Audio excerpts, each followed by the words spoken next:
మనం 'చిరంజీవి' సినిమాలో చూసాం. మొక్కే కదని పీకేస్తే కోస్తా అని అంటాడు. ఒకే కదా అని పీకేస్తే పీక కోస్తా. సేమ్ అట్లాగే చెత్తే కదా అని తీసేస్తే మా సత్తా ఏంటో చూపిస్తామని అంటున్నారు. ఆ నల్లబోతుల రమేష్ అనే యువకుడు మనతో పాటు ఉన్నారు. ఎప్పుడైనా మీ మనసుకి చివుక్కుమందా ఎప్పుడైనానో ఏ చెత్తబ్బాయి అని అంటూ ఉంటారు. ఖచ్చితంగా అదే పిలుస్తాము. ఖచ్చితంగా కొంచెం బాధ అనిపిస్తుంది.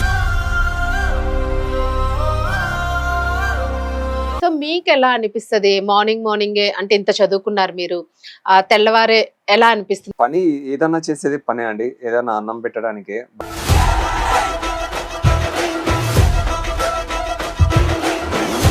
సో మరి జీహెచ్ఎంసీ ఎలాంటి యాక్షన్ తీసుకుంటే బాగుంటుంది అనుకుంటున్నారు? రోడ్ల మీద చెత్త వేయకుండా మినిమం ఎవరు ఇప్పుడు ఒకవేళ మీరు చెత్తేస్తే కరెక్ట్ మీ ఇంటికనే తెచ్చి చెత్తేసేటట్టు అలాంటి ప్రోగ్రామ్ ఏమైనా పెడితే మాత్రం మీరు అన్నట్టు ఖచ్చితంగా సక్సెస్ అవుతారు. Hi hello viewers, this is Sourya. Welcome to our channel. మరి మీకు ఈ రోజు ఒక స్పెషల్ పర్సన్ అయితే పరిచయం చేయబోతున్నాను. Really special. మీరు ఇంటర్వ్యూ మొత్తం కనుక స్కిప్ చేయకుండా చూస్తే ఆయన స్పెషలా కాదా అనేది మీకు అర్థమైపోతుంది. చూసిన తర్వాత ఖచ్చితంగా కామెంట్ బాక్స్ లో అయితే కామెంట్ చేయండి మీరు ఎలా ఫీల్ అయ్యారు అని. సో ముందు ఒక చిన్న ఇంట్రడక్షన్. మనం 'చిరంజీవి' సినిమాలో చూసాం. మొక్కే కదని పీకేస్తే కోస్తా అని అంటాడు. సేమ్ అట్లాగే చెత్తే కదా అని తీసేస్తే మా సత్తా ఏంటో చూపిస్తామని అంటున్నారు. ఆ నల్లబోతుల రమేష్ అనే యువకుడు మనతో పాటు ఉన్నారు.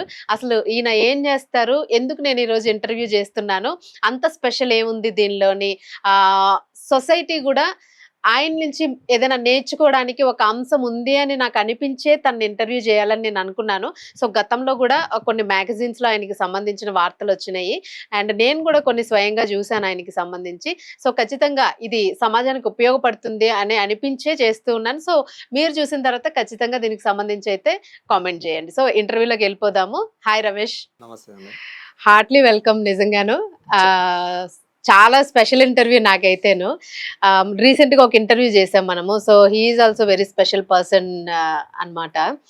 సో ఆయన చేసిన తర్వాత నాకు అనిపించింది అంటే సొసైటీలోని అనేక మంది తెలియకుండా ఉండిపోతూ ఉంటారు బ్యాక్గ్రౌండ్లోని. వాళ్ళలో కూడా చాలా టాలెంట్ ఉంటూ ఉంటుంది. సో అలాంటి వాళ్ళని మనం బయటికి తీయకుండా ఇంకా ఏవేవో ఇంటర్వ్యూస్ మేము చేస్తూ ఉంటాము. బట్ కొన్నిసార్లు చూస్తే మీలాంటి వాళ్ళని కూడా మీలో ఉన్న స్పెషాలిటీని ఖచ్చితంగా తెలియజేస్తే బాగుంటుంది, ఇన్స్పైర్ అవుతారు చాలా మంది అని అనిపించింది. సో అందుకే ఖచ్చితంగా మిమ్మల్ని ఈరోజు ఇంటర్వ్యూ చేయాలనుకున్నా. సరే అండి. సో మీరు ఇంట్రడ్యూస్ చేసుకోండి. హలో అండి, రెడ్ టీవీ ప్రేక్షకులందరికీ నమస్కారం. My name is Ramesh Nallabothula and నేను చేసేది జిహెచ్ఎంసీ వర్క్ అండి. అంటే జిహెచ్ఎంసీ వర్క్ అంటే రోజు మీరు చూస్తూనే ఉంటారు. మార్నింగ్ లేసి చూసేది నాలాంటి వాళ్ళ వ్యక్తులనే.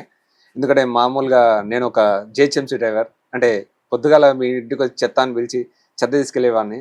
ఇదే నా ఏ చెత్తబ్బాయి అని పిలిచే అబ్బాయి అదే అంతేనా? రోజు మీరు పలకరించే అబ్బాయి ఫస్ట్ నేనే.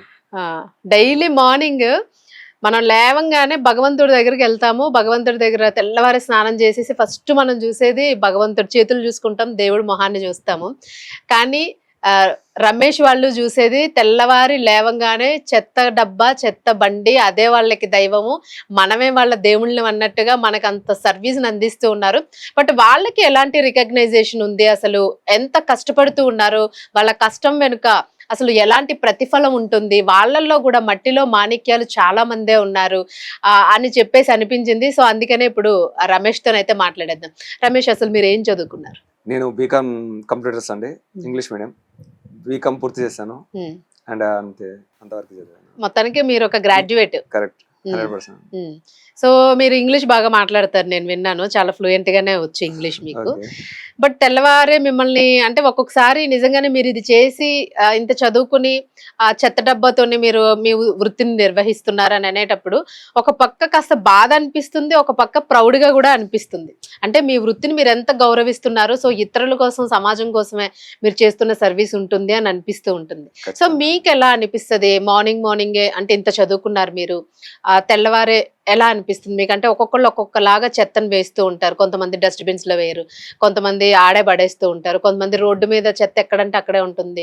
సో మీరు చేతులు పెట్టి తీయాల్సిన వ్యర్థ పదార్థాలు ఉంటాయి. సో మీకు అసలు మనస్ఫూర్తిగా మీకు ఎలా అనిపిస్తుంది? పని ఏదన్నా చేసేది పనే అండి, ఏదన్నా అన్నం పెట్టడానికే. బట్ మనం చేసే పని ఎట్లా ఉంటుంది అంటే కొందరికి ఎట్లా ఉంటుంది అంటే కొందరికి సాఫ్ట్వేర్ జాబ్స్, కొందరికి డాక్టర్, కొందరికి అలా. కానీ మాకు మాత్రం పొద్దుగా లేస్తే చెత్తనే.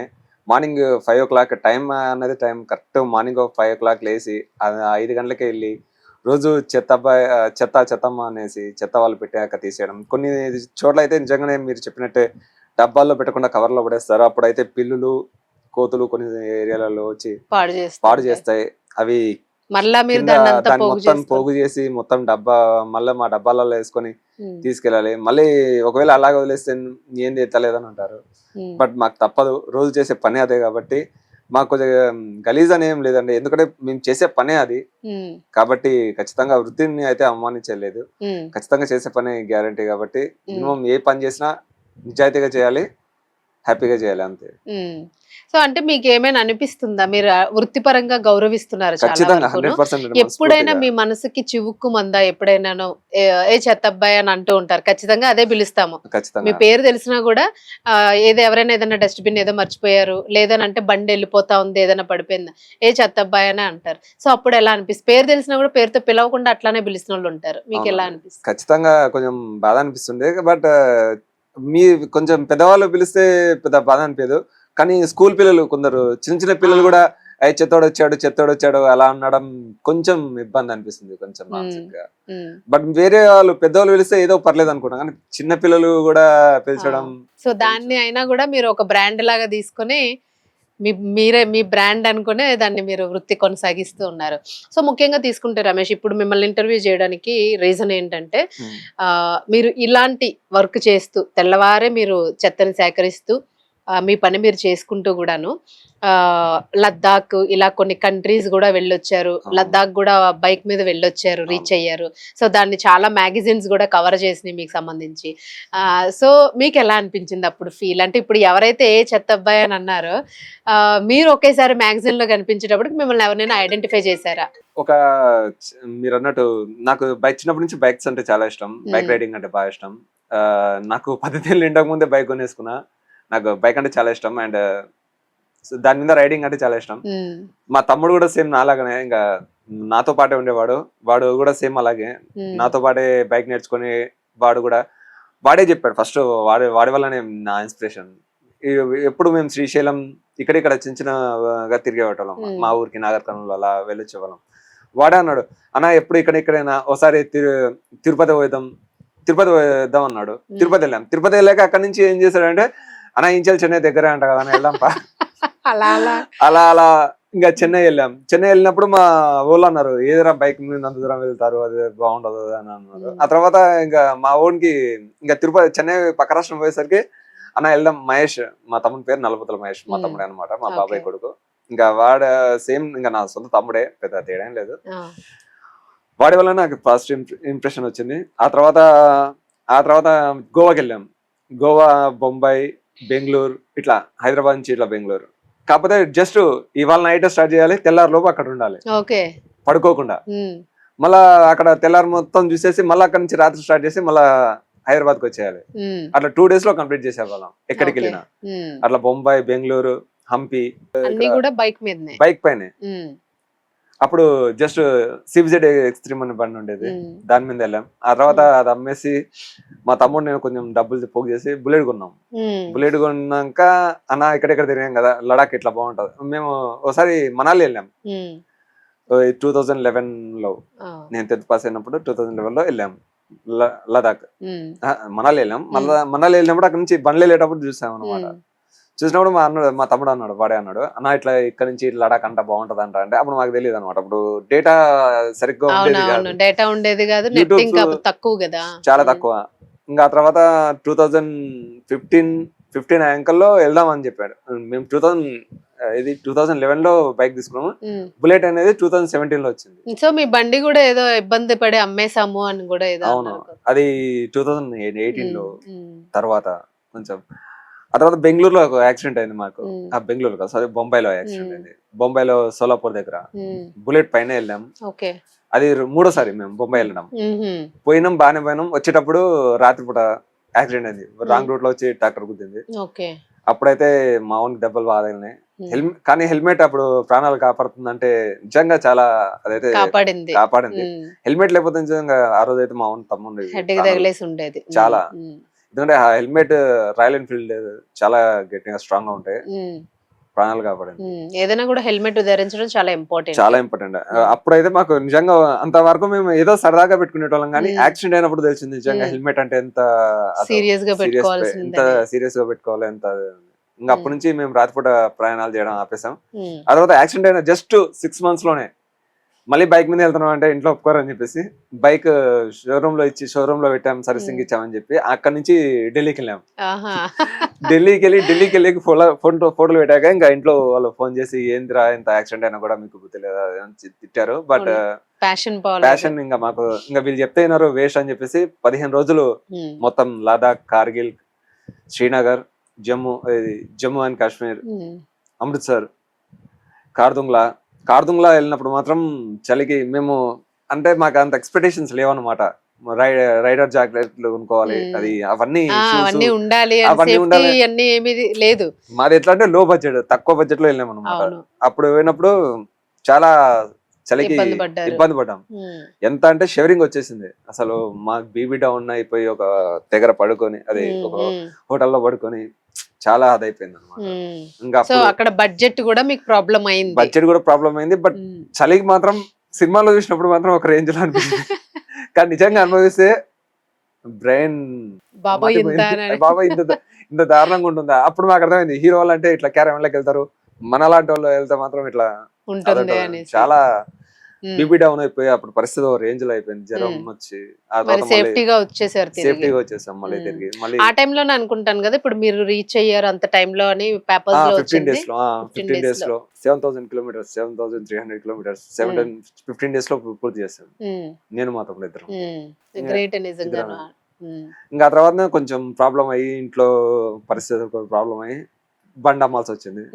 ఆ తర్వాత మళ్ళీ వేరే బండి తీసుకున్నాం. కొన్నారా? వేరే బండి కొన్నాం. మొత్తానికి ప్రయాణం అయితే ఆగలేదు. ఆ తర్వాత 2021 లో సింగపూర్ వెళ్దామని ఎక్స్పెక్ట్ చేశాను. సింగపూర్ వెళ్దామని చెప్పేస్తే మా తమ్ముడు పాస్పోర్ట్ కొంచెం ప్రాబ్లం అయింది మనకి. ఇట్లా సింగపూర్ వీసా తొందరగా ఇవ్వరంట. అది అప్పుడే నాకు తెలిసింది. వీసా నేను ఎట్లా అనుకున్నా అంటే మామూలుగా వెళ్ళిపోవచ్చు అనుకున్నాను. సింగపూర్ వెళ్ళేటప్పుడు వీసా ప్రాబ్లం వచ్చింది. అప్పుడు వీసా అనేది ఇట్లా మన పేరు మీద ఏదైనా ప్రాపర్టీ ఉంటేనే వస్తుంది అని చెప్పినప్పుడు అప్పుడు మా నాన్న మీద మా తాత మీద ఉండేది అది. మా నాన్న లేరు అప్పుడు. ఇంకా అది వేరే వాళ్ళ పేరు మీద చేయాలంటే మా భార్య పేరు మీద వెళ్ళి అప్పటికప్పుడు జస్ట్ 14 days లో మా ఆవిడ పేరు మీద దాన్ని రిజిస్ట్రేషన్ చేయించి దాన్ని చూపించి వీసా తీసుకున్నాను. 2021 లో. ఓకే. ఎందుకు అంత పిచ్చి అండి మీకు అసలు? అంటే ఆ ప్రాపర్టీని కూడా పెట్టుకుని టూర్ కి వెళ్ళి రావాలి అని ఇంట్రెస్ట్ ఏంటి అసలు మీకు? చిన్నప్పటి నుంచి అమ్మనాన్నలు ఇక్కడ తిరుపతి, శ్రీశైలం ఇక్కడ ఎక్కడన్నా బస్సులో వెళ్ళేటప్పుడు నాకు ఇక్కడ కూర్చొని జర్నీ ఎంజాయ్ చేయడం చిన్నప్పటి నుంచి బాగా ఇంట్రెస్ట్, చాలా ఇష్టం. చిన్నప్పటి నుంచి అంటే పిచ్చి అంటే అంత పిచ్చి. మామూలుగా బాబాయ్ వాళ్ళు, పిన్ని వాళ్ళు వెళ్తుంటే కూడా నేను వాళ్ళ వెంబడి వెళ్తా అని చెప్పేసి కొట్లాడేవాడిని. అట్లా జర్నీ అంటే ప్రతి ఒక్క కిలోమీటర్ బోర్డు రాయి చూసుకుంటా ఆ జర్నీ ఎన్ని కిలోమీటర్లు ఇలా మలుపులు తిరిగేవి అవన్నీ చిన్నప్పటి నుంచి బాగా ఎగ్జైటింగ్ గా ఫీల్ అయ్యేవాడిని. అందువల్ల ట్రావెలింగ్ అంటే చాలా ఇంట్రెస్ట్ ఉంటుంది. ఇంకా తర్వాత ఇంకా బైక్ రైడింగ్ అనేది ఇంకా మా తమ్ముడి వల్ల ఇట్లా వెళ్దాం అని చెప్పేసి వాడి వల్ల వచ్చేసి. మరి అంటే మీకేంటి హాబీస్? మీరు మధ్యలో చాలా రకాల ప్రాంతాలను చూస్తూ ఉంటారు, పొలాల్లో వెళ్తూ ఉంటారు. మీకు ఇష్టమైంది ఏంటి బాగా? అక్కడ ఏమేమి అబ్జర్వ్ చేస్తూ ఉంటారు ఈ టూర్స్? మామూలుగా వాటర్ ఫాల్స్ అనేది బాగా ఇష్టం అండి. అండ్ వాటర్ ఫాల్స్ అన్న అడవి ప్రాంతాలన్నా చాలా ఇష్టం. అవంటే బాగా ఇంట్రెస్ట్.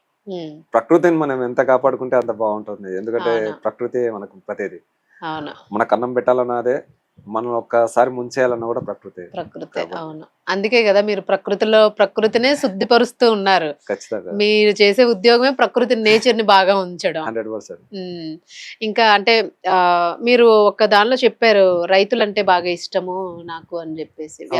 సో ఎందుకు మీకు అంటే రైతుల మీద ఇంకేమైనా చేయాలని అనుకుంటున్నారు? మేము చేయగలుగుతాం, మాలాంటి వాళ్ళు ఎట్లా చేయగలుగుతారండి. కానీ రైతులు అయితే ఏం చెప్తారు అంటే రైతులకు సంబంధించి మీరు ఏం చెప్పాలనుకున్నారు? మామూలుగా ఇది రసాయనాలు వాడతారు.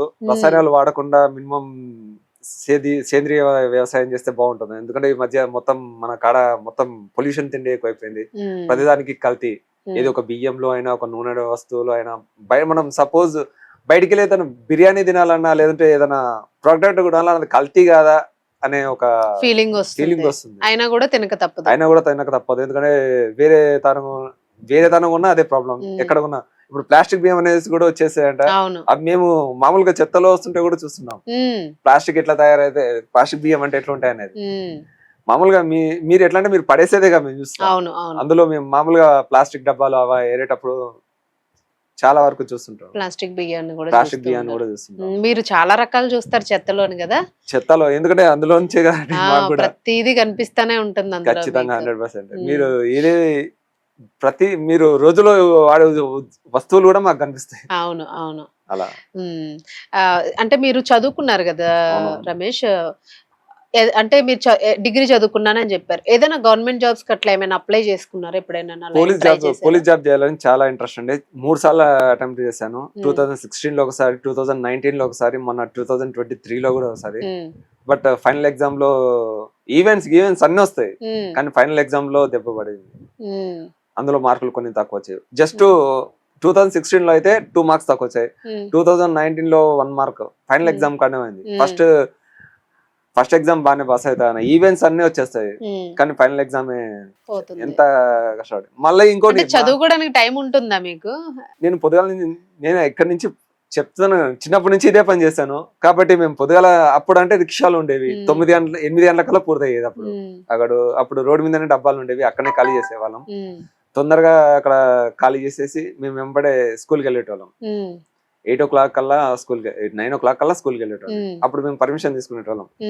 మేడం ఇట్లా మేము అంటే వాళ్ళు కూడా తెలుసులేరా మీ గురించి, మీరు వచ్చేయచ్చు, కొంచెం లేట్ అయినా టీచర్ బాగా సపోర్ట్ చేసేది. మీరు గవర్నమెంట్ స్కూల్ ప్రైవేట్ స్కూల్ చదువుకున్నారా? 5th వరకు గవర్నమెంట్ స్కూల్, ఇంకా అక్కడ నుంచి ప్రైవేట్ స్కూల్. మీరు ఏ స్కూల్ బాగుంది మీ ఉద్దేశం ప్రకారం? ఏది బాగుంటుంది అనుకుంటున్నారు? ఖచ్చితంగా ఇప్పుడు ప్రైవేట్ స్కూల్, ఎందుకంటే ఊర్లలో గవర్నమెంట్ స్కూల్ బాగుంటాయేమో కానీ ఇక్కడైతే సిటీలలో అయితే ప్రైవేట్ స్కూల్ తప్ప. గవర్నమెంట్ స్కూల్లో ఎట్లా అంటే మేము చిన్నప్పుడు మేము చూసాం, మేము చదివేటోళ్ళం కాదు, పోయి అలా చేయడానికి ఎక్కువ ఉండేది. టీచర్స్ వచ్చేవాళ్ళ? టీచర్స్ వచ్చేవాళ్ళు, అప్పుడు టీచర్స్ వచ్చేవాళ్ళు, బట్ అంత అది లేదు. కానీ అదే ప్రైవేట్ స్కూల్లో అయితే మినిమం ప్రతిదానికి ఒక మినిమం ఏ క్లాస్ ఆ క్లాస్ అని చెప్పేసి టీచర్లు కొట్టడం, మా భయం పుట్టి చదువుకోవడానికి. కానీ మరి ఫీజులు కట్టుకోవాలంటే ఇబ్బంది కదా అది. అంటే గవర్నమెంట్ స్కూల్స్ ఇప్పుడు ఉన్నాయి, ఒకవేళ గవర్నమెంట్ స్కూల్స్ అభివృద్ధి చెందాయే ఫెసిలిటీస్ ఉంటే, ఎలాంటి ఫెసిలిటీస్ ఉంటే గవర్నమెంట్ స్కూల్ పిల్లల్ని పంపొచ్చు అంటారు? అంటే అందరికి ఆర్థిక స్తోమత లేని వాళ్ళు మాక్సిమం చదవడానికి ప్రభుత్వ పాఠశాలలు ఉంటాయి, అంటే ఎవరైనా చదివించుకోవచ్చు, బట్ ఈజీ అవుతుంది. కొంచెం పేదరికంలో ఉన్న వాళ్ళు ఫీజులు అవి ఉండవు కాబట్టి అది ఈజీగా ఉంటుంది. మీ ఉద్దేశంలోని గవర్నమెంట్ స్కూల్స్ ఇప్పుడు ఎలా ఉన్నాయి, ఎలా మారితే బాగుంటుంది అనుకుంటున్నారు? అందరూ ప్రైవేట్ స్కూల్స్ కట్టుకోలేరు కదా ఫీజులు. ఖచ్చితంగా అండి, సిటీలలో అయితే ఖచ్చితంగా ప్రైవేట్ స్కూళ్ళలో చేయలేరు. ఎందుకంటే ఎగ్జాంపుల్ మా పిల్లలే ఉన్నారు, మేము ఫీజు కట్టి చూస్తున్నాం, ఒక్కొక్కడికి 2,000 3,000 నెలకు వచ్చేసి. మళ్ళీ డబల్ ఫీజు సంవత్సరంలో 4 సార్లు 5 సార్లు డబల్ ఫీజు ఉంటుంది. మళ్ళీ ఎగ్జామ్స్ కి సపరేట్ అని అవైతే చూస్తూనే ఉన్నాం. గవర్నమెంట్ స్కూల్స్ ఎట్లా అంటే మినిమం టీచింగ్ బాగుండాలి.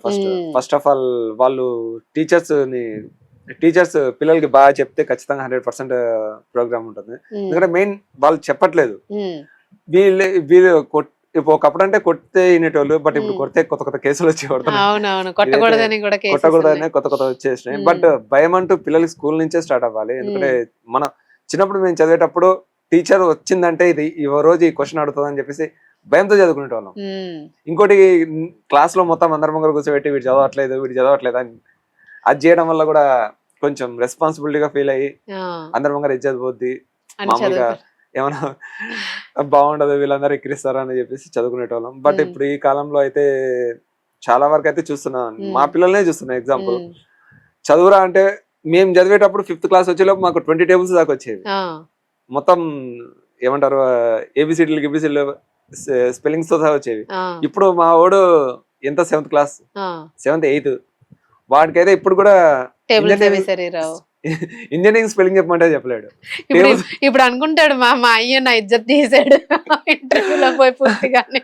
లేదండి, ఇప్పుడు పిల్లల ఎడ్యుకేషన్ గురించి చెప్తున్నాం కదా, మినిమం వాడు అనుకున్నా తప్పలేదు. ఎందుకంటే మినిమం మనం తెలియాలి ఖచ్చితంగా, చదువు వాల్యూ తెలియాలి. చదువు అనేది జాబ్లు వస్తాయి గిబ్బులు వస్తాయి కదా మేడం, ఖచ్చితంగా చదువు అనేది నాలెడ్జ్ కోసం, ప్రపంచం ఏందని తెలుస్తుంది. ఎందుకంటే మన చుట్టూ ఇన్ని కంట్రీస్ ఉంటాయి, మన చుట్టూ ఇంత డెవలప్మెంట్ జరుగుతుంది. మన ఇండియాలో కొంచెం తక్కువ కానీ నేను పక్క దేశాలు వెళ్ళి చూసాను, ఏది కానీ పర్ఫెక్షనిస్ట్ ఉంటుంది అక్కడ. రైట్, మంచి పాయింట్ కి వచ్చారు రమేష్.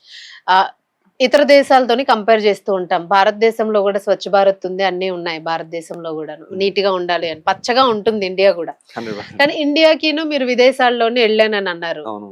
ముఖ్యంగా మీరు శుభ్రతకి సంబంధించి చేస్తారు కాబట్టి అక్కడికి ఇక్కడికి మీకు ఏం వ్యత్యాసం కనిపించింది? అక్కడ రోడ్డు మీద ఎవరు మనం ఏమైనా నేర్చుకోవాల్సిన అంశం ఉందా, లేదంటే మనం నేర్పాల్సిన అంశం ఉందా ఈ శుభ్రతకి సంబంధించి? శుభ్రత విషయంలో అయితే వాళ్ళని చూసి మనం నేర్చుకోవాలండి. ఎందుకంటే ఒక చాక్లెట్ ప్యాకెట్ మనం మామూలుగా ఇప్పుడు రోడ్డు మీద ఒక చిప్స్ ప్యాకెట్ ఇలా తినేసి అలా అలా ఇసిరేస్తాం. ఇసిరేస్తాం, కానీ వాడు అక్కడ కాదు, తిన్నదే తీసుకొని వాళ్ళ బ్యాగ్ లోనే పెట్టుకోవాలి, అంటే జేబులో పెట్టుకోవాలి, ఖచ్చితంగా చెత్త పుట్టిన దగ్గర పడేయాలి. ఇంకోటి వాటర్, ఇప్పుడు మన కాడ వర్షాలు పడితే మొత్తం ఓవర్ఫ్లో వచ్చేస్తుంది, కానీ అటువైపు వర్షాలు పడ్డా కూడా ఎక్కడికక్కడ వెళ్ళడానికి డ్రైనేజ్ సమస్యలు కానీ ఏవి ఉండవు, ఎక్కడికక్కడ అక్కడ సంథింగ్ హోల్స్ ఉంటాయి, వాటర్ అక్కడి నుంచి వెళ్ళిపోద్ది. అండ్ ఇంకోటి చెత్త ప్రతిదీ సపరేట్ చేస్తారు దేని గాని. ఇంకోటి మనలాగా రోడ్డు మీద ఎక్కడ పడితే అక్కడ ఉమ్మించారు, నేను చాలా వరకు చూసాను. ఇంకోటి చెత్త ఎక్కడ పడ్డా క్లీన్ ఉంటది, మనం ఇప్పుడు పొద్దుగాల పెట్టినామంటే రేపు తెల్లారిలోపు అది క్లీన్ అయిపోద్ది. నేను చూసిన సింగపూర్ లో గానీ, మలేషియాలో గానీ, బ్యాంకాక్ లో గానీ చాలా చోట్ల క్లీన్ గా ఉంటది. అంతెందుకు గంగ్టక్ అండి, మన ఇండియాలోనే గంగ్టక్ సిక్కిం లో, అక్కడైతే రోడ్డు మీద ఉమ్మియకూడదు, చెత్త పడేయకూడదు. ఆ మినిమం అక్కడ నేను మన ఇండియాలోనే ఇన్ని ప్లేసెస్ చూసాను, లడాక్ గిడాక్ కానీ గంగ్టక్ లో మాత్రం క్లీన్ అండ్ గ్రీన్.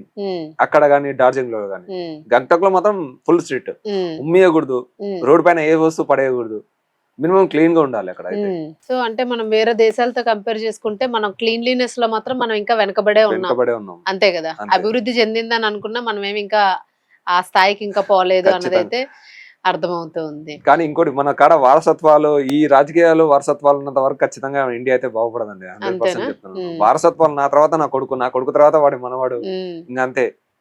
ఇంకా వాళ్ళే వస్తే ఇంకా మిగతా వాళ్ళు ఎక్కడ ఎగ్జాంపుల్ మా వాళ్ళే ఉన్నారు. ఎగ్జాంపుల్ మా వాళ్ళ ఇప్పుడు పక్కనోడు ఎదుగుతుంటే మనం చూడలేం, ఇదైతే 100%. ఇప్పుడు పీతల్లో అంటారు కదా, పీతలన్నీ ఒక దానిలో వేస్తే అది ఇంకోటి ఎక్కకుండా దాని కాల్పట్టి లాగేస్తాం. సేమ్ టు సేమ్ మన ఇండియాలో కూడా అంతే, మనం కూడా అంతే. అందుకే మన కబడ్డీ అంటేనే బాగా ఇష్టం మేడం, లాగుతాం కాబట్టి.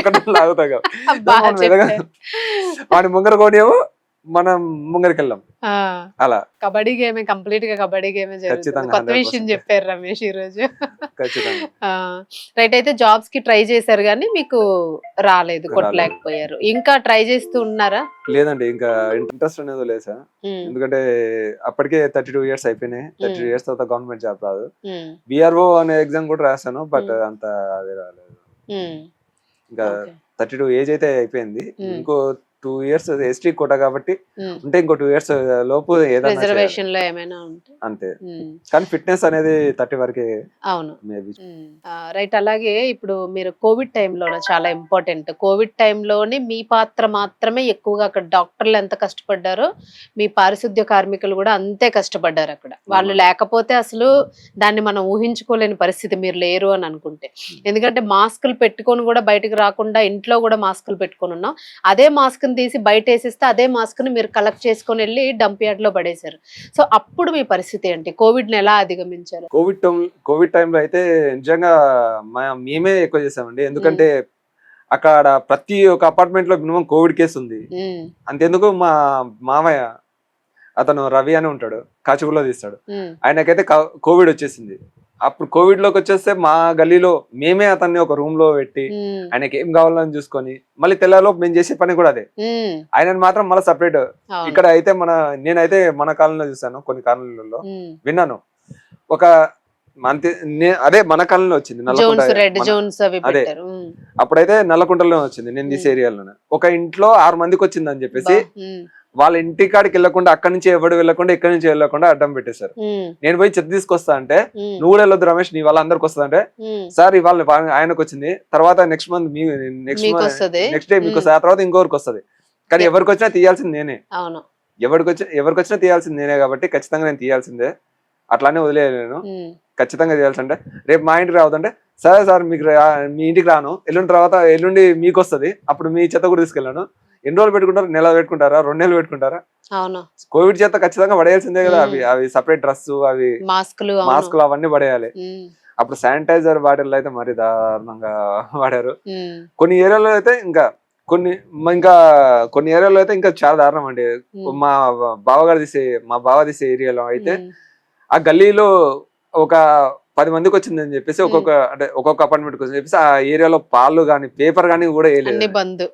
బంద్ చేపించారంట. ఉమ్. వేరే వాడు వెళ్ళకూడదు, ఆ గాలి నుంచి వెళ్ళి బయటికి రావద్దు. అవును, అలా జోన్స్ పెట్టారు కదా అప్పుడు, జోన్స్ రెడ్ జోన్ పెట్టారు. గ్రీన్ జోన్ అని అట్లా పెట్టారు. పెట్టారు కానీ మనిషికి మనిషి సాయం చేసుకోకపోతే ఎలా అండి? చేసుకోపోతే ఎట్లా? ఖచ్చితంగా ఉమ్, ఇవాళ మనకు వస్తుంది, రేపు మన మీకు వస్తుంది. ఖచ్చితంగా మనిషి మనిషి సాయం చేస్తేనే అది. అవును. సరే, ఆయన దగ్గరికి వెళ్ళకుండా తగిన జాగ్రత్తలు తీసుకుంటే సరిపోతుంది. ఉమ్, అంతేగాని మనిషిని దూరం పెట్టడం అయితే మంచి పద్ధతి ఉమ్. కాదు. మొత్తానికి అయితే ఆ టైంలో బాగా కష్టపడ్డారు బాగా అందరూ కూడాను. కష్టపడాలి. సో మీకు ఎలాంటి ప్రభుత్వం నుంచి ఎలాంటి అలా చేయూత ఉంటే టైంలో అయితే మాకైతే అసలు జిహెచ్ఎంసీ అయితే మాకైతే ఇలాంటిది ఇవ్వలేదండి. ఉమ్, ఆ రోజు అప్పుడు గిట్లా మేము స్టాప్ చేసింటే ఉమ్, రోడ్డు మీద వచ్చేటోళ్ళకి పెద్ద నిజమే. పోయేదేం ఉండదు. అవును. కానీ ఇళ్లలో వచ్చిన వాడికి చెత్త తీసింది మేమే, హాస్పిటల్లో నుంచి తీసింది మేమే, అన్నిటికీ తీసింది మేమే. ఉమ్, కానీ మాకైతే ఎలాంటి గుర్తింపు లేదు, ఏది ఇవ్వలేదు. ఉమ్, ప్రభుత్వం నుంచి ప్రభుత్వం నుంచి ఏది రాలేదు. సున్నా. ఇన్సూరెన్స్ ఏదో ఉంది అని అన్నారు, అప్పట్లో ఇవ్వలేదు అది కూడాను. ఏది ఇన్సూరెన్స్ అప్పుడు వచ్చి అన్నారండి. అప్పుడు ఉమ్. రాధామోహన్ గారు ఉండేవారు మేయర్. అప్పుడు ఆయన వచ్చి అన్నారు, కోవిడ్ టైంలో ఒక సెకండ్ వేవ్ ఆ టైంలో వచ్చి మీరే చేశారు, మీరే అని పొగిడారు. అంతే. పేపర్ లో స్టేట్మెంట్లు మాత్రం వేయించుకున్నారు. తర్వాత గోవింద హెల్త్ కార్డులు ఇస్తా అన్నారు, ఇంతవరకు లేదు. ఇప్పుడు కూడా కొందరికి జ్వరాలు ఇప్పుడు హెల్త్ కార్డ్స్ ఉన్నాయా మరి మీకు? లేవు. అసలు మీకు ఉండాల్సిందే మీకు కదా హెల్త్ కార్డ్స్. లేవండి, అసలు లేవు. ఇప్పుడు మామూలుగా కొందరు అయితే ఇప్పుడు చిన్న చిన్న పిల్లల్ని తీసుకొని వెళ్తుంటారు అండి, అదే చెత్తపండిలో ఉయ్యాల అవునవును, ఉయ్యాల కట్టుకొని వెళ్తారు. ఆయన అదే ఆ పిల్లలు ఏడుస్తే కొందరు అయితే ఆ పిల్లలు ఏడుస్తుంటే చేతులు కడుక్కొని జస్ట్ వచ్చి దాదాపు పాలే. అవును. కానీ మాకు మాత్రం హెల్త్ కార్డ్స్ ఉండవు. మళ్ళీ మాకేమైనా జ్వరం వచ్చింది 4 రోజులు ఇట్లా కూర్చున్నామంటే మళ్ళీ ఇంటికాంచి ఎంబడే ఫోన్ వస్తుంది, ఏ రమేష్ ఏంది ఇవాళ చెత్త తీసుకెళ్లేదు, ఖచ్చితంగా రా, ఇంట్లో ఇది అయింది, తొందర తీసుకపో. లేదు మేడం ఇట్లా జ్వరం వచ్చిందంటే వేరేవాడు పంపి, అంటే వేరేవాడు కూడా అదే పని చేస్తుంటాడు. వాడి గాల్లో లేసి మన కాలనీకి వస్తాడా? రాడు. ఇంకేదో ఇంకా బామర్దో ఇట్లా ఫ్రెండ్ అని చెప్పేసి ఏదో అని చెప్పేసి ఒక రోజు తీస్తాడు, 2 రోజులు 3 రోజులు అయితే దిగాడు కదా. సో అంటే మీకు మొత్తానికి ఏమేమి ఉంటే బాగుంటుంది అంటే మీకు సంబంధించి, మీరు ఇప్పుడు అన్నారు ఇన్సూరెన్స్ కానీ హెల్త్ కార్డ్స్ కానీ లేవు అని అన్నారు, అంటే మీ తరఫు నుంచి ఏమైనా పెడుతున్నారా, గవర్నమెంట్ కి ఏమైనా పెట్టుకున్నారా? మేమైతే చాలా సార్లు అప్లై చేసామండి, ఖచ్చితంగా మాకు హెల్త్ కార్డులు అనేవి ఇవ్వండి, ఖచ్చితంగా కొంచెం చూడండి అని చెప్పేసి. బట్ మాకైతే లేదు. అంతే. ఖచ్చితంగా గవర్నమెంట్ హెల్త్ కార్డ్స్ ఇస్తే చాలా బెటర్. ఎందుకంటే జబ్బులు గిబ్బులు కొంతవరకు మాకు ఖర్చు తగ్గుద్ది. మీకు ఎక్కువ వచ్చే అవకాశాలు మాకే ఎక్కువ వచ్చేది కాదు, మాకే ఎక్కువ వస్తాయండి, ఖచ్చితంగా వస్తాయి. 100లో మేము చూస్తుంటాం కదా. కొందరైతే ఈ పని చేసుకుంటూ ఈ పని చేయలేక ఒక ఏజ్ వచ్చేసరికి తాగుడుకు అలవాటయి అదే తాగకుండా వాళ్ళు సరిగా చేయలేక జబ్బులు పడి కిడ్నీలు ఖరాబ్ అయ్యి చాలా వరకు అయితే చూస్తున్నాం అండి. ఖచ్చితంగా హెల్త్ కార్డులు ఇస్తే గవర్నమెంట్ మాకు ఇస్తే ఖచ్చితంగా 100% క్యూర్ అవుతుంది. ఇదైతే 100%. రైట్. అంటే ఇంకేమైనా అంటే మీకు సంబంధించి, మీ వృత్తికి సంబంధించి ఇంకేమైనా ఉన్నాయా అంటే మీరు చెప్పాల్సినవి, చెప్పుకోవాల్సిన ప్రజలకు కానీ అధికారులకు కానీ మీ తరఫు నుంచి? ఖచ్చితంగా అండి, అధికారుల రోడ్ల మీద చెత్త మాత్రం పడేయకుండా పబ్లిక్ ఇది ఒక్కటి ఖచ్చితంగా చేస్తే మాత్రం బాగుంటుందండి. ఎందుకంటే ఇప్పుడు మామూలుగా మీరు అన్నారు కదా, ఇప్పుడు పక్క దేశాలకి మన దేశాలకి డిఫరెన్స్ అని. అక్కడ రోడ్డు మీద చెత్త వేయరు, మన కాడ ఎవరైనా వేసి పడేయచ్చు, ఎవరికైనా ఏమైనా చేయొచ్చు. అంతేందుకు మన కాడ ట్రాఫిక్ సిగ్నల్స్ కూడా సరిగ్గా ఉండవు. పక్కన దాటేస్తే మనం చూసి మనం కూడా దాటేస్తాం, ఒకరిని చూసి ఇంకా అయిపోయా 2 రోజులు వెళ్తానే ఉంటాడు. అది కొంచెం బాగుండాలి. ఇంకోటి చెత్త, అదే మీరు అన్న చెత్త పాయింట్ కూడా ఇంకా సేమ్ టు సేమ్, దానికి దీనికి పెద్ద తేడా ఏం లేదు. ఇప్పుడు అవతల పడేస్తున్నా చూసి మనం పడేస్తాం అలా. రైట్. అలాగే నెక్స్ట్ ఏ ట్రిప్ వెళ్తున్నారు మీరు? అంటే ఇంత బిజీలోను కూడాను రూపాయి దాచుకుంటూ మీరు వేరే కంట్రీస్ కి తిరిగి వస్తున్నారు. ఆ కంట్రీల్లోని ప్రాంతాలు ఎలా ఉన్నాయి, అక్కడ ఎంత శుభ్రంగా ఉన్నారు, మన దేశానికి దానికి తేడా ఏంటి అని పర్టికులర్ గా మీ మాటల్లో వింటూ ఉన్నాం. మేము వెళ్ళి చూడడం వేరు, సో ఆ వృత్తిలో ఉండి మీరు వెళ్ళి చూడడం వేరు. సో ఇలాంటి మార్పులు వస్తే బాగుంటుంది అని చెప్తూ ఉన్నారు మీరు. నెక్స్ట్ ఏ టూర్ కి వెళ్తున్నారు, ఏంటి ప్లానింగ్? నెక్స్ట్ వియత్నాం అనే అనుకుంటున్నానండి, వియత్నాం వెళ్దాం అనుకుంటున్నాం. అండ్ తర్వాత శ్రీలంక అని కూడా అనుకుంటున్నాం, చూడాలి. రెండులో వియత్నాం అయితే ఖచ్చితంగా వెళ్తాను నెక్స్ట్ మంత్ అని అనుకుంటున్నా. రోజు నెలలో ఇంత సేవ్ చేసుకొని దానికంటే సపరేట్ ఒక పెట్టుకొని పని చేస్తాను. అలాగే పార్ట్ టైం జాబ్ గా మా బామర్ది షాప్ ఉంటుంది, అందులో కూడా చేస్తుంటాను. ఒక మనీ కొంచెం సేవ్ చేసుకోవడానికి దానిలో కూడా చేసి, దాంతో ఆ మనీ కొంచెం కవర్ చేసి ఒక 6 నెలలకు ఒకసారి ఉమ్. సంవత్సరానికి ఒకసారి ట్రిప్ వెళ్తుంటాను. సో మీకు అంటే సెపరేట్ గా సాలరీ ఉంటుందా లేకపోతే ఇప్పుడు ఇంకేదైనా ప్రాసెస్ లో మీకు ఎలా వస్తుంది ఇన్కమ్? మాకి వచ్చే ఇన్కమ్ కేవలం ఇంటింటి నుంచి వచ్చేది చాలా అండి. మంది అనుకునేది ఏంటంటే బోల్డ్ జీతాలు ఉంటాయి వీళ్ళకి, అవును. చెత్త మనం ఊరికే చెత్తోళ్ళని అంటాం కానీ మనకన్నా వీళ్ళకే జీతాలు ఎక్కువ అని చెప్పేసి అంటూ ఉంటారు చాలా అవును. మంది. సో అలాంటప్పుడు చాలా మందికి ఇది నిజమేనా కాదా అని ఒక అనుమానం ఉంది. సో మీరేమంటారు, అసలు మీకు జీతమా లేకపోతే ఏంటి? ఎందుకంటే మీకు ఇచ్చే ఆ 100-150 దగ్గర కూడా వెనుకాడుతున్న వాళ్ళు చాలా మంది ఉంటారు. 100% మేము మా చెత్త మేము పడేసుకుంటాం, మాకు అక్కర్లేదు అనే వాళ్ళు కూడా ఉంటారు. సో దానికి మీరు ఏం చెప్తారు? ఖచ్చితంగా అండి. మాకైతే గవర్నమెంట్ నుంచి ఒక్క రూపాయి కూడా ఇవ్వరండి. అంతెందుకు ఇప్పుడు కేసీఆర్ గారు ఇచ్చారు బండ్లు, చెత్త బండ్లు. ఆ చెత్త బండ్లకు ఏమైనా ఇప్పుడు అప్పుడంటే ఫస్ట్ లో కొద్ది బాగానే ఉండేవి. ఇప్పుడు ఆయన ఇచ్చి 10 years అయిపోయింది. ఇప్పుడు దానికి ఏ ప్రాబ్లం వచ్చినా అంతెందుకు మొన్ననే అయిపోయింది నా బండి. బ్యాటరీ పోయింది. బ్యాటరీ కోసం వెళ్తే 7,000 అయింది. మళ్ళా తర్వాత మళ్ళీ బ్యాటరీ వేయించిన తర్వాత సెల్ఫ్ మోటార్ పోయింది. అట్లా ఒకదాని తర్వాత ఒకటి. సంవత్సరంలో ఖచ్చితంగా ఒక 20,000-30,000 బండికే అవుతున్నాయి. అంతెందుకండి, బండి సర్వీసింగ్ చేయించాలంటే బండి ఇక్కడ శుభ్రంగా కడుక్కుంటామంటారు మెకానిక్. అంతే కదా మరి, చెత్త చెత్త మోస్తుంటది చెత్త వాసన చూడండి, అది ఆయన రిపేర్ చేయడానికి కూడా వాడు ఖచ్చితంగా యాక్సెప్ట్ చేయడు. పోయి వాష్ చేసుకుంటామంటాడు. ఆ వాష్ చేసేటోడు కార్ కి అయితే జస్ట్ 500-400 తీసుకుంటాడు. కానీ అదే చెత్త బండి కడగాలంటే 1,000 రూపాయలు తీసుకుంటాడు. 1,000 రూపాయలు ఇచ్చి కడిగించుకోవాలి. అంటే అసలు బళ్ళు మీకు ఎవరు, ప్రభుత్వమే ఇస్తుందా? ప్రభుత్వమే ఇచ్చింది. ఏమైనా స్కీమా లేక? అప్పుడు ప్రభుత్వమే ఇచ్చింది. బట్ నెలకి ఈఎంఐ వాళ్ళే కడతా అన్నారు. కానీ ఈఎంఐ సరిగ్గా కట్టట్లేదు. అది కూడా చాలా ప్రాబ్లం అయింది. అంతెందుకు నాదే ఉంది సివిల్ స్కోర్. ఒకప్పుడు నాది మీ బండి మీ పేరు మీద మా పేరు మీదనే ఇచ్చారు. అప్పుడు 50 ST కోటా కింద 1 lakh, బీసీ కోటా కింద అయితే ఏమో ఇట్లా 2 lakhs, 1,45,000 సంథింగ్ అట్లా తీసుకొని ఇచ్చారు. మా పేరు మీదనే ఇచ్చారు. ఈఎంఐ కూడా మా పేరు మీద స్టార్ట్ అయింది. కట్టడం మాత్రం వాళ్ళు, బట్ ఈఎంఐ పే చేసేది మాత్రం గవర్నమెంట్. ఇంకా వాళ్ళు కట్టకపోతే మాత్రం మా సివిల్ స్కోర్ దొబ్బి ఒకడైతే మా వాడు ఇప్పటి వరకు ఫోన్ కొనుక్కుందాం అనుకున్నాడు. ఆయనకి ఫోన్ కూడా రావట్లేదు. మొత్తం 1 year బ్యాలెన్స్ అదే. ఈఎంఐ ఎన్ని పెండింగ్ లో చూస్తే దాదాపు 1,30,000. కొందరికైతే అకౌంట్ లో వేసుకున్న డబ్బులు కూడా కట్ అయిపోయినాయి. మరి దానికి అప్రోచ్ అయ్యారా మీరు? అప్రోచ్ అయ్యాం, మేము వేస్తాం తిరిగేస్తామని చెప్పారు. ఇంతవరకు తిరిగేయలేదు. మా ఓన్ అట్లా 13,000 దాకా. మరి రైతుల పరిస్థితి ఎలా ఉందని గొగ్గోలు పెడుతున్నారు, మీ పరిస్థితి కూడా అట్లానే ఉన్నట్టు అనిపిస్తుంది. అది అయితే ఖచ్చితంగా అండి. రైతుల పరిస్థితి ఎట్లా? అయితే మీకు జీతాలు కాదు, జీతాలు జనాలు అనుకున్నది కాదు, జీతాలు మీకు రావు. మీరు ఇప్పుడు ఒక్కొక్క ఇంటి నుంచి వచ్చేదే మాకు. ఇప్పుడు చెత్త మీరు ఒక్కొక్క ఇంటి నుంచి ఏది సేకరిస్తారో, సో మేము ఏదైతే మీకు 150-100 ఉంది చార్జ్, సో అది మాత్రమే మీకు వస్తుంది. అంతే కదా. దాని మీద ఇంకేమైనా ఉందా అంటే మీరు ఇంతే తీసుకోవాలని ఏమైనా గవర్నమెంట్ చెప్తుందా మీకు, జిహెచ్ఎంసీ? అప్పుడైతే చెప్పిందండి. వాళ్ళు చెత్త ఫస్ట్ టైం జస్ట్ 100 రూపీస్ తీసుకోమన్నారు. చెత్త బండ్లు వచ్చాక ఇంకా ఇట్లానే డీజిల్ రేట్లు పెరిగి, కోవిడ్ వచ్చిన తర్వాత దాని రిపేర్లు అయ్యి ఆ తర్వాత 150 అయింది. కొన్ని ఏరియాలో 200 కూడా ఇస్తున్నారు. ఇంకా అట్లా ఇంకా బండి ఇప్పుడు మెయింటెనెన్స్ ప్రాబ్లం అండి మెయిన్.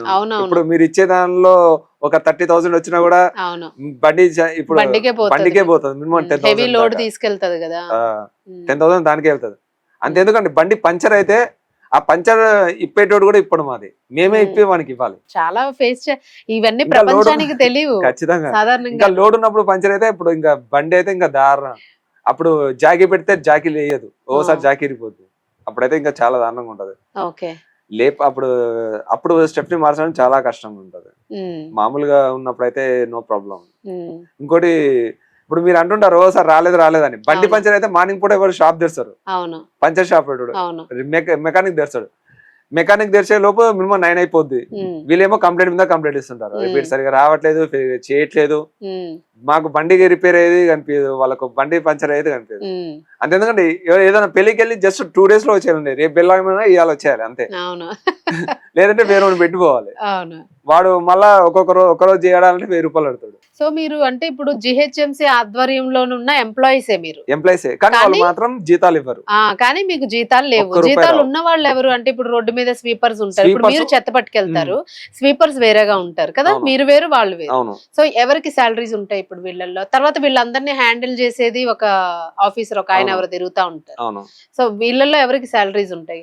వీళ్ళు రోడ్డు మీద వచ్చే వాళ్ళకి, స్వీపర్స్ వాళ్ళకి ఖచ్చితంగా జాబ్ జీతాలు ఉంటాయి. ఆ తర్వాత రోడ్డు మీద ఎత్తేటోళ్ళు ఉంటారు సార్, లారీ డ్రైవర్స్, వాళ్ళకి జీతాలు ఉంటాయి. ఇంకా తర్వాత ఇంకా వాళ్ళు సూపరింటెండెంట్స్, ఇంకా తర్వాత వాళ్ళు మిగతా వాళ్ళకి జీతాలు.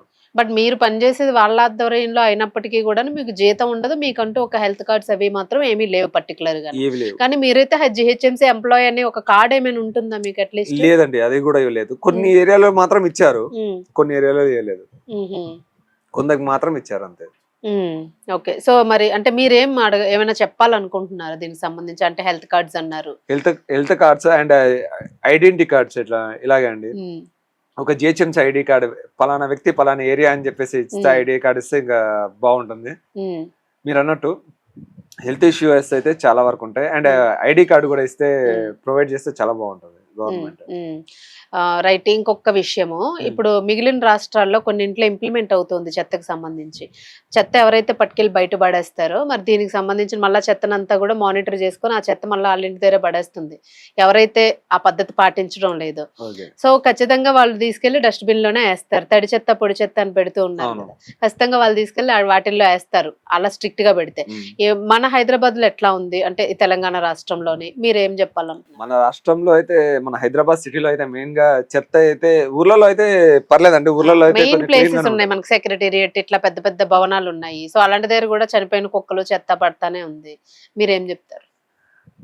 ఖచ్చితంగా రోడ్ల మీద చెత్త వేయకుండా సపరేట్ మా అలాంటి వాళ్ళకి ఇచ్చిన పర్లేదు, రోడ్డు మీద వేస్తే మాత్రం ఇంకా గలీజ్ గా. ఇప్పుడు రోడ్డు మీద డబ్బా పెట్టినా కూడా అక్కడ నిండినాక వాడు వేస్తూనే ఉంటారు, మామూలుగా వేస్తూనే ఉంటారు పబ్లిక్.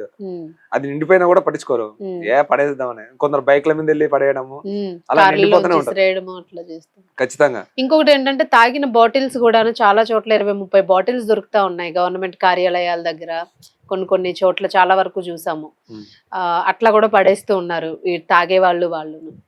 దానికి ఏమంటారు అంటే పెంకులు అయిపోతే ఎత్తాలి అవన్నీ. అవి అయితే కొన్ని చోట్ల అయితే పగిలిపోయి, ఇప్పుడు మామూలుగా మీరు వేసే రోజు చేసే చెత్త ఎత్తాల్లో కూడా రోజు ఖచ్చితంలో వారంలో 3-4 సార్లు అయినా మాకు కూడా తెగుతాయండి ఖచ్చితంగా. మేము తీసేటప్పుడు ఖచ్చితంగా తెగుతాయి. ఇంకా అలా వేస్తే బండ్లు పంచర్ అవ్వడం, మేము ఎత్తేటప్పుడు తెగడం, అవైతే గ్యారంటీ. సో మరి జిహెచ్ఎంసీ ఎలాంటి యాక్షన్ తీసుకుంటే బాగుంటుంది అనుకుంటున్నారు? రోడ్ల మీద చెత్త వేయకుండా మినిమం ఎవరు, ఇప్పుడు ఒకవేళ మీరు చెత్త వేస్తే కరెక్ట్ మీ ఇంటికనే తెచ్చి చెత్త వేసేటట్టు అలాంటి ప్రోగ్రామ్ ఏమైనా పెడితే మాత్రం మీరు అన్నట్టు ఖచ్చితంగా సక్సెస్ అవుతుందండి. ఎందుకంటే అప్పుడు భయం ఉంటుంది. ఫైన్ అన్నారు కానీ వాళ్ళు ఫైన్ వేయట్లేదు, ఏమి వేయట్లేదు.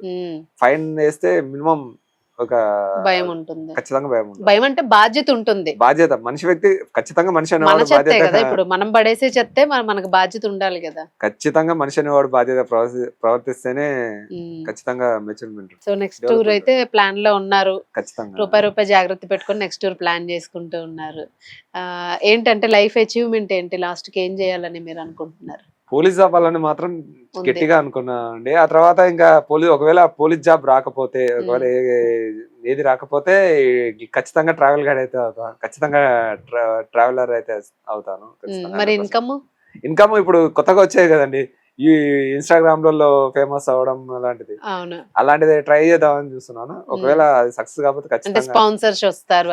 ఖచ్చితంగా స్పాన్సర్స్ వస్తే మాత్రం ఖచ్చితంగా గట్టిగానే. ఓకే రైట్, బాగుంది. నిజంగానే చాలా మందికి తెలియని విషయాలు. మీరు అంటే ఏదో చెత్తోళ్ళు జిహెచ్ఎంసీ వాళ్ళు అనేస్తాం కానీ మీకు జీతాలు ఉండవు సరిగాని, మీకు ఒక ఇన్సూరెన్స్ లేదు అని, ఆ చెత్త విషయంలో మీరు ఎంత ఇబ్బంది పడుతున్నారు అనేది ఖచ్చితంగా ప్రపంచానికి తెలియాల్సిన విషయం ఇది. ఎందుకంటే ఎవరికి పట్టించుకోరు, ఎవరు కూడా దీన్ని అసలు కన్సర్న్ తీసుకోరు. కానీ డిపెండ్ అయ్యేదే మీ మీద అనేది కొంతవరకు ఉంది అనేది మాత్రం మర్చిపోతున్నారు. కాబట్టి సో ప్రతి ఒక్కళ్ళు కూడాను శుభ్రంగా ఉండాలి అని అంటే, దేశం నీట్గా ఉండాలి అని అంటే మాత్రము మీకు ఇచ్చే చెత్త ఏదైతే ఉంటుందో దాన్ని ఒక పద్ధతిలోనే అందించాలనేది మీ కాన్సెప్ట్. అలాగే మీరు ఆ ప్రపంచ దేశాలను చుట్టే ప్రయత్నం చేస్తూ ఉన్నారు. ఆ విషయానికి అయితే మిమ్మల్ని అభినందిస్తూ ఉన్నాము. సో భవిష్యత్తులోనే ఇంకా మరిన్ని టూర్స్ మీరు చేయాలి. మీరు అన్నట్టుగా పక్క దేశాల నుంచి నేర్చుకోవచ్చు మనం అని ఏదైతే మెసేజ్ తెచ్చారో, సో ఇట్లాంటి ప్రజలకు ఉపయోగపడే విధంగా కూడా మీరు చేస్తారని ఆశిస్తూ ఉన్నాం. All the best Ramesh. Thank you అండి.